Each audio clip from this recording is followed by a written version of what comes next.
नमस्कार दोस्तों, आइए सुनते हैं पौष माह के कृष्ण पक्ष में पड़ने वाली सफला एकादशी की पावन कथा। द्वापर युग में एक बार धर्मराज युधिष्ठिर ने भगवान श्री कृष्ण से पूछा, हे केशव, पौष माह के कृष्ण पक्ष की एकादशी का क्या नाम है, उसकी व्रत की विधि क्या है तथा उसमें किस देवता की पूजा की जाती है, कृपा करके विस्तार पूर्वक बताइए।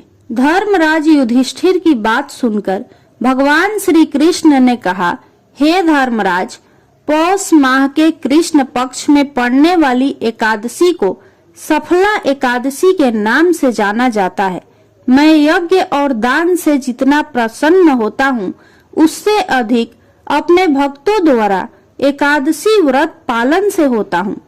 इस दिन श्रद्धा और भक्ति भाव से विधि पूर्वक भगवान नारायण की पूजा करनी चाहिए। हे राजन, अब मैं आपको सफला एकादशी की कथा सुनाता हूँ। आप इसे ध्यान पूर्वक सुनिए। चंपावती नगरी में एक महिष्मान नाम का राजा राज्य करता था। उसके 4 पुत्र थे। उसका बड़ा पुत्र लुम्पक महापापी था। वह हमेशा बुरे कर्मों में अपने पिता का धन नष्ट किया करता था। वह सदैव ही देवता, ब्राह्मण, वैष्णवों की निंदा किया करता था। जब राजा को अपने बड़े पुत्र के ऐसे कुकर्मों का पता चला तो उन्होंने उसे अपने राज्य से निकाल दिया। तब वह विचार करने लगा कि कहाँ जाऊं, क्या करूं। अंत में उसने चोरी करने का निश्चय किया। दिन में वह वन में रहता और रात्रि को अपने पिता की नगरी में चोरी करता तथा प्रजा को तंग करने और उन्हें मारने का कुकर्म करता। कुछ समय पश्चात सारी नगरी भयभीत हो गई। वह वन में रहकर पशु आदि को मारकर खाने लगा। वन में एक अति प्राचीन विशाल पीपल का वृक्ष था। लोग उसकी भगवान के समान पूजा करते थे। उसी वृक्ष के नीचे वह महापापी लुम्पक रहा करता था। इस वन को लोग देवताओं की क्रीड़ा स्थली मानते थे। कुछ समय पश्चात पौष माह के कृष्ण पक्ष की दशमी के दिन वह वस्त्रहीन होने के कारण शीत के चलते सारी रात्रि सो नहीं सका। उसके हाथ पैर अकड़ गए। सूर्योदय होते होते वह मूर्छित हो गया। दूसरे दिन एकादशी को मध्याह्न के समय सूर्य की गर्मी पाकर उसकी मूर्छा दूर हुई। गिरता पड़ता वह भोजन की तलाश में निकला।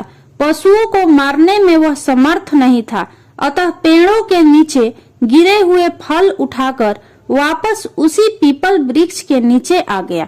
उस समय तक भगवान सूर्य अस्त हो चुके थे। वह वृक्ष के नीचे फल रखकर कहने लगा, हे भगवान, अब आपके ही अर्पण है ये फल, आप ही तृप्त हो जाइए।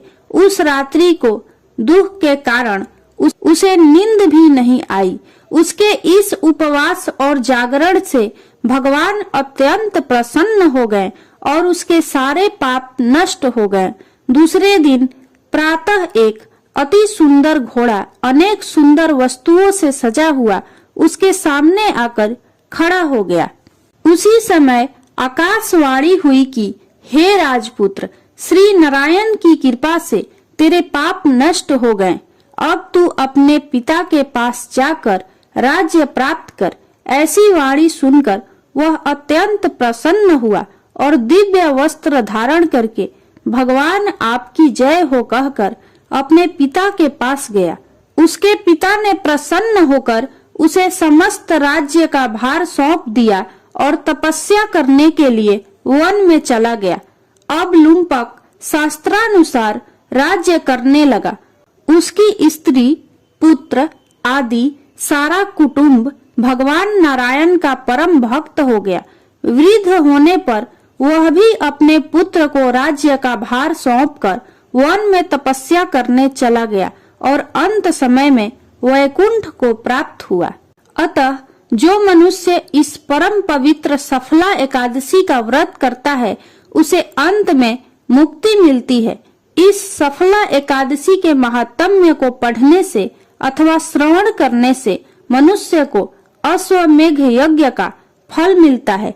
बोलिए श्री भगवान विष्णु की जय।